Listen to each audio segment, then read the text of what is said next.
सभी tools and टेकल्स के बारे में जो लगभग सभी इंडस्ट्री में यूज़ किए जाते हैं, चाहे वो पावर प्लांट हो, ऑटो सेक्टर हो या कोई भी प्रोडक्शन इंडस्ट्री, जहाँ मेंटेनेंस की आवश्यकता है, वहाँ इन टूल्स एंड टेकल्स की आवश्यकता पड़ती ही है। तो इन सभी टूल्स टेकल्स के बारे में हम पूरे विस्तार से जानेंगे। आपको समझने में आसानी हो इसके लिए हमने इसे कुछ भागों में क्लासिफाइड कर दिया है, जैसे hand tools, machine tools, lifting tools and measuring tools. Hand tool में अगर हम बात करें तो सबसे पहले नंबर पर है, जो मोस्ट कॉमन यूज़ किया जाता है, वो है स्पैनर। स्पैनर में कई टाइप के होते हैं, जैसे ring, flat, box, tubular and allen key types के स्पैनर। स्पैनर्स पर हमने पहले से एक वीडियो बना रखा है, अगर आपने नहीं देखा तो उसका लिंक डिस्क्रिप्शन में है या आप आई बटन पर क्लिक करके भी देख सकते हैं। उसके बाद दूसरे नंबर पर है फाइल्स। फाइल्स में कई टाइप आते हैं, जैसे rectangle, square, triangular, round of और हाफ राउंड। इस टाइप के सारे फाइल्स आते हैं।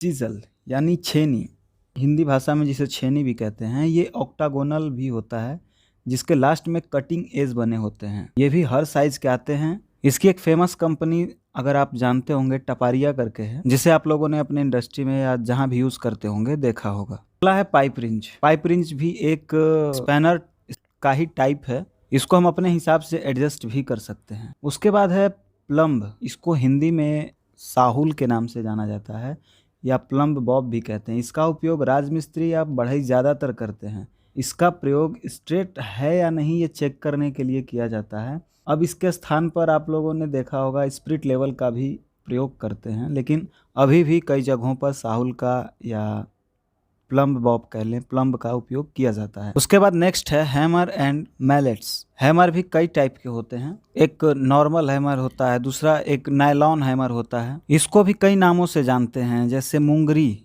एक प्रकार का ये हथौड़ा ही है जो प्रायः रबड़ या लकड़ी का बना होता है। इसे गांव में या नॉर्मल हिंदी के भाषा में उसको मुंगरी कहते हैं।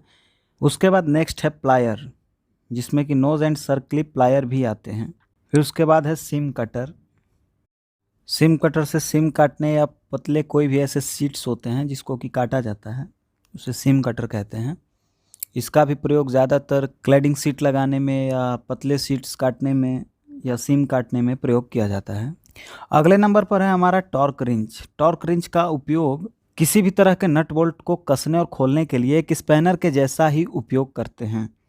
अगर किसी नट बोल्ट को ठीक तरह से ना कसा जाए तो पुर्जे उसके ढीले हो जाएंगे और गिर जाएंगे, और अगर किसी नट बोल्ट को ज़्यादा टाइट कर दिया जाए तो उसके थ्रेड्स खराब या फिर टूट जाएंगे और कोई बड़ी दुर्घटना भी हो सकती है।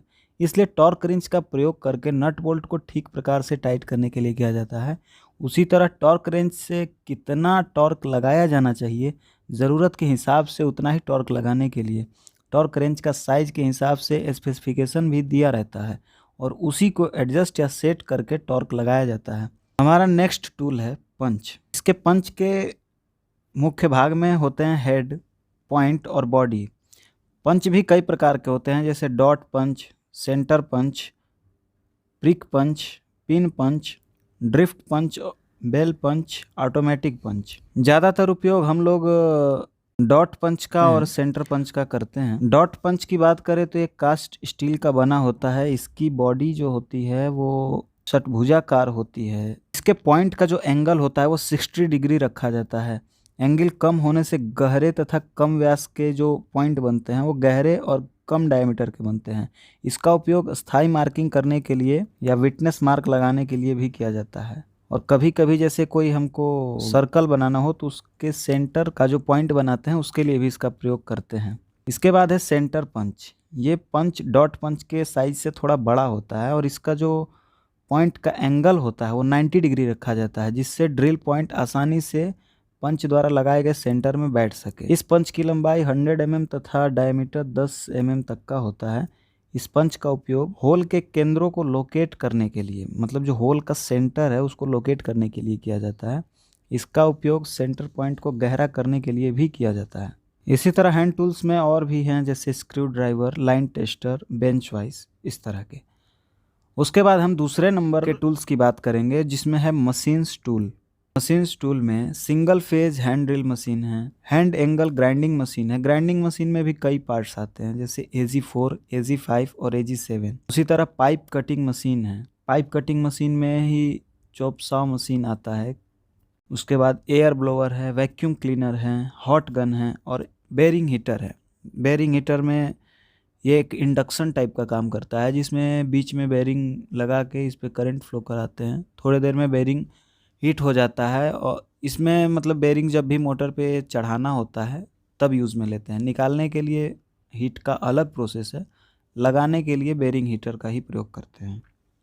उसके बाद तीसरे नंबर पर है lifting and pulling tools. Lifting and pulling tools की बात करें तो चैन ब्लॉक इसमें सबसे पहले नंबर पर आता है। चैन ब्लॉक टन में डिवाइडेड होते हैं, जैसे 1 टन, 2 टन, 3 टन, 5 टन और 10 टन। इसी तरह लिफ्टिंग टूल्स में है डी सेकल, जो कि 1 टन से लेकर 10 टन तक में आते हैं। आई बोल्ट हैं, आई बोल्ट भी 0.5 टन से 10 टन तक के बीच में आते हैं। ये जो 5 टन और 6 टन है, ये आई बोल्ट या चैन ब्लॉक के लोड सहने की क्षमता होती है। इसका लोड टेस्ट भी कराया जाता है। किसी चीज़ को लिफ्टिंग करने के लिए पॉलिस्टर या नायलॉन का लिफ्टिंग बेल्ट्स भी यूज करते हैं। ये भी 1 टन से 10 टन के बीच में आते हैं। चैन पुलर आते हैं, पुली ब्लॉक हो गए, हाइड्रोलिक जैक हो गए, स्क्रेव जैक हो गए, कपलिंग पुलर, जैसे कपलिंग निकालने के लिए भी हम लोग पुलर का यूज़ करते हैं।